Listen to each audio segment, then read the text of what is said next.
Myriam, une jeune adolescente au style gothique prononcé, passait ses journées à errer dans les rues de sa petite ville, cherchant un échappatoire à son quotidien morne. C'est au début du printemps, alors que la neige commençait à peine à fondre, qu'elle fit une découverte étrange. À moitié enfoui sous une couche de neige gelée et de glace, un scooter Vespa 310cc vert forêt attendait. Il semblait flambant neuf, comme s'il avait été abandonné là quelques heures auparavant, son chrome brillant même sous la lumière blafarde du ciel gris. Intriguée, elle sentit une attraction inexplicable pour l'engin. Avec une détermination nouvelle, Myriam passa l'après-midi à déneiger le scooter. L'effort était considérable, mais l'idée de posséder cet objet magnifique la galvanisait. Une fois libérée de sa prison de glace, elle le poussa difficilement jusqu'au garage de ses parents.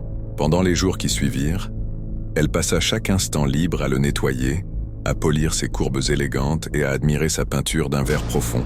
Ses amis remarquèrent son changement de comportement. Elle, d'habitude si sociable, s'isolait, préférant la compagnie silencieuse du Vespa. Son obsession grandissait, devenant presque une dévotion. Le scooter était son secret, son trésor.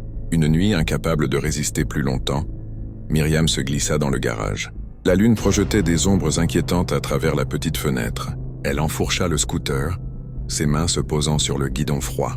À cet instant précis, sans qu'elle n'ait tourné la clé, le moteur vrombit dans un son grave et puissant. Les phares s'allumèrent, projetant une lueur verdâtre et malsaine qui semblait vivante. Une vague de puissance glaciale mais exaltante la parcourut. Ce n'était pas une simple machine. Elle sentait une conscience maléfique émaner du scooter, une connexion sombre et enivrante qui l'appelait.